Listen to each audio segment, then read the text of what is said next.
This is kind of the latest in the betting. Well, it's something of a scandal involving several Conservative politicians, one Labour candidate who it's emerged that he bet against himself, i.e. he bet that he was going to lose in his particular constituency. That's Kevin Craig. He's been suspended by the Labour Party. They've kind of withdrawn their support from him. Andy, this is odd. It is one of the biggest surprising stories and themes now of this general election campaign. What are you making of it?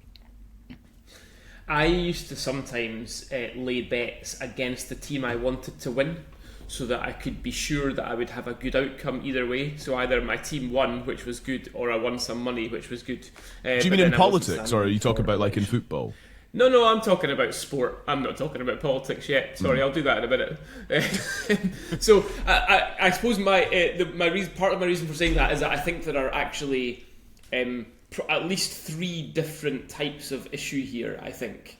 There's that Labour one, which I can't decide whether I mind that he's done that or not, to be honest with you. Keir Starmer obviously minds, and that's why he suspended him. I mean, I think it's more curious and humorous than anything else. I'm not sure if it will be found to be against any particular rules. I'll talk about the rules in a minute.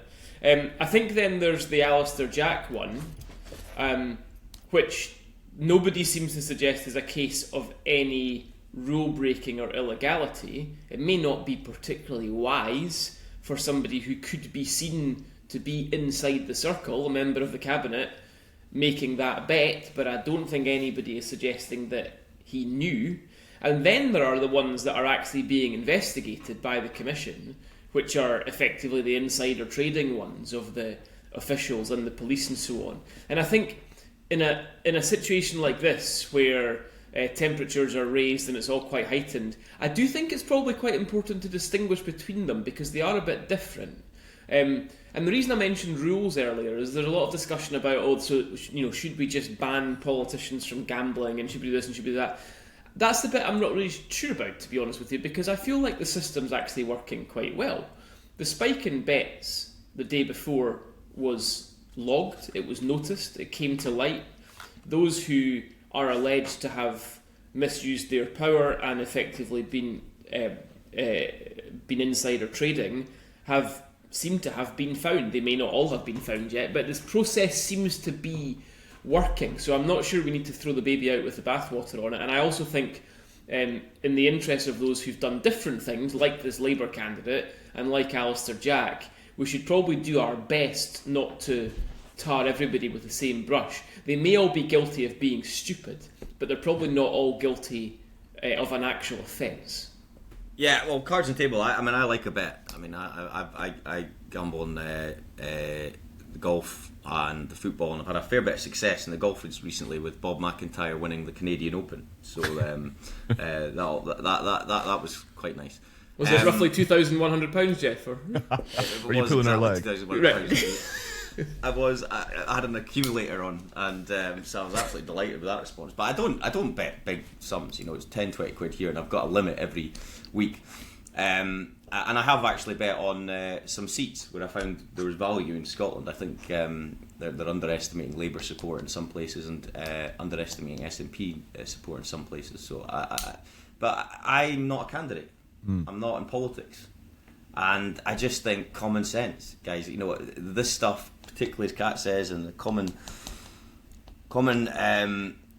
kind of discourse carried through social media, the way that we bet online and all the rest of it, it's going to get found out at some point or other. So you just got to be, I think you said the word stupid. It is just really stupid. I don't think there's too much malicious going on here. The sums involved are not exactly going to break the bank.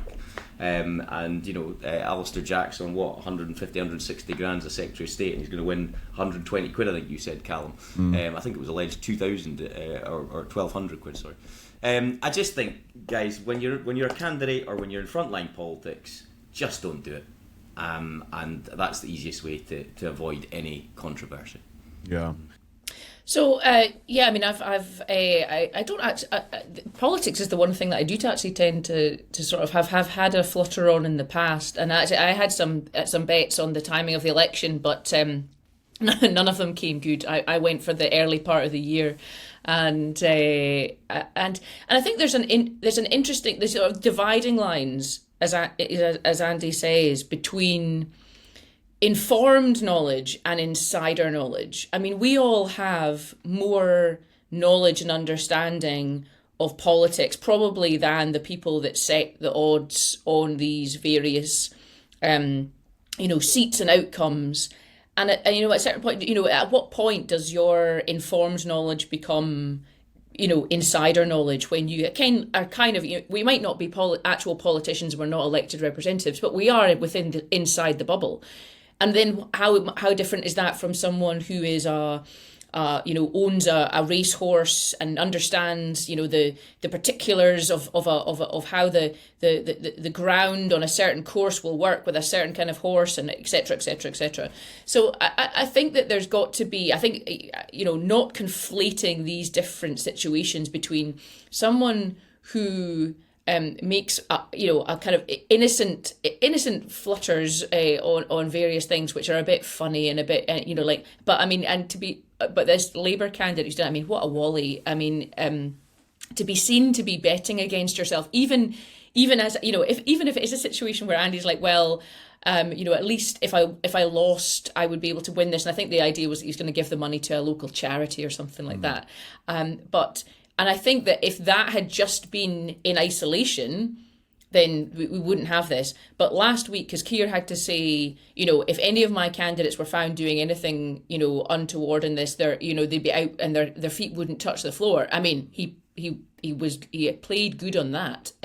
So I think that for that guy, I think it was probably, if you were just looking at it and it wasn't in the context of this, he probably would have been fine. But he's in a situation, isn't he, where it's the same as a footballer betting that they're going to get booked and then flinging themselves into a tackle to get a yellow card. I think that you could only make that argument if I'd have to go and check and see how often he was out on the campaign trail. If he's been a lazy candidate and he bet against himself, then maybe there's some suggestion that he's been trying to throw it. But I don't think there's any suggestion about that. Like you say, what would be the point? What would be the point of doing all this work to be a candidate, to the idea that you were going to throw an election for £100? I don't think that stands up to scrutiny. I think it's probably just been something idle and fun, and it's just been very regrettable and very stupid. See, I think that's, Kat has explained the situation very well, rather better than Geoff and I, if I might say. But I think that there's two things just to pick up on, right? One is that the footballer. I know the footballer analogy gets made, Calum, but I don't think it's the right analogy. Okay. Because a footballer can positively, it's like a golfer, like Geoff mentioned. A footballer can positively influence that bet and can actually make that bet happen, much like a golfer could. Rory McIlroy could have betted against himself and missed that 2-foot putt deliberately at the US Open, right? But a candidate can't actually deliberately lose, because ultimately it's in the hands of people who vote. He could maybe not vote for himself, but that's only one vote. So I don't think it's the same. What I do think, though, is what Kat said about our knowledge, the four of us, right, and our ability to make a bet with some level of knowledge. That's why you can't ban this. Because if you ban it, you have to draw a line. And where do you draw the line? Well, surely you draw at elected cabinet politicians or being an MP. Well, but why though? Because we'll have more knowledge than some elected politicians will about this stuff. Any of us could pick up the phone to a candidate right now and say, "How are things looking in your seat? What are your canvass returns?" And we could make a bet on that basis. So I think that the difficulty would be drawing the line, and that's ultimately why I think that banning it would be a really bad idea. It's the perception, though, isn't it? So this is the crucial thing, and Geoff, you were getting at this. Perception, we've said it before on this podcast, perception is everything in politics. And if it is perceived by the electorate that you are doing something that appears to be in some way duplicitous, or you are getting some sort of advantage because you are in a position that is supposed to be serving the public, then actually you've just failed. As a politician, as somebody who's a candidate, you know what you're signing up for. I'm sorry, the standards just are higher. It's on you to live up to them. None of this is a surprise. I don't understand why you could be this stupid. But actually, it's about perception, is it not, Geoff? Yeah, exactly. Look, at the end of the day, Andy and Kat are both right in their assessment. I just think that how do you enact a ban on this, right? Because you could say no candidates can put bets on, well then they'll get their mates to do it, or they'll get their their family to do it if they really really want to do that. I just think they've got to use common sense and not be so silly. I don't see how you can enter a campaign and have any bet on particularly the constituency that you're fighting. And even if it's the best of intentions, it's just so naive and extreme. And sadly for him, he's been found out and he's no longer getting to stand. And so yes, the perception rules all. All people read is somebody's placing bets. It's all very murky, even if the circumstances aren't murky. But that is the perception, and that rules all in politics. It's kind of like the expenses scandal. You've got duck houses at one end, and you've got a sky bill on at the other, or too many pencils that were used for the kids' homework or something like that. But it takes in absolutely everyone, because the perception is that they're all in the teak, they're all at it, and that et cetera, et cetera, et cetera. So I think that's where it kind of gets to, and then there's the actual rules and what was okay and what wasn't okay if you look at the individual cases, but then there's just as Calum rightly says, the perception of it. And I think that it's, in retrospect, there'll be a lot of people that'll go, oh, actually, we kind of thought this was all okay, but maybe we were wrong about that. And I think allowing a little bit of space for the fact that actually, political betting is a thing. Where you draw the line between informed and insider knowledge is a thing, in the same way as where's the line between a duck house and some pencils. And so I think that this will. I think you're going to see a lot of people just now to say we're not doing this. It doesn't need to be banned. It'll just be a self-enforced edict.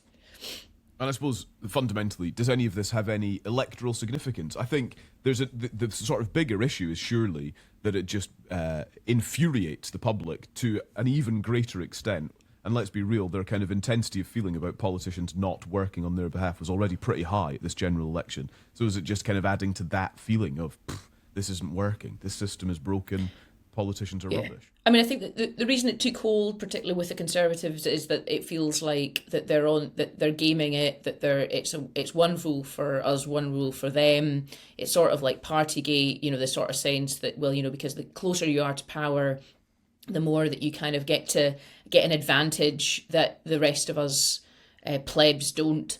And so I think that's the original kernel of the anger, and now it's kind of it's broadened out and taking in a lot of other people as well. Thank you so much for watching. Press subscribe and you'll get all the best videos offering insight on Scottish politics delivered straight to your feed. Press subscribe and stick around. And if you'd like to hear our conversations in full, open up your podcast app and search for Holyrood Sources.